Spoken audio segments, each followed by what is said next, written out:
Hi everyone, in front of me I've got REALME Narzo 60 and let me share with you how to reset all settings on this device.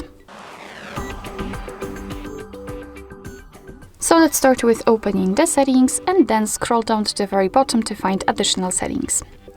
Now let's scroll down again to find backup and reset option and tap on reset phone. And as you can see here, we've got the option reset all settings. We will have to confirm it with our screen lock and tap on reset all settings.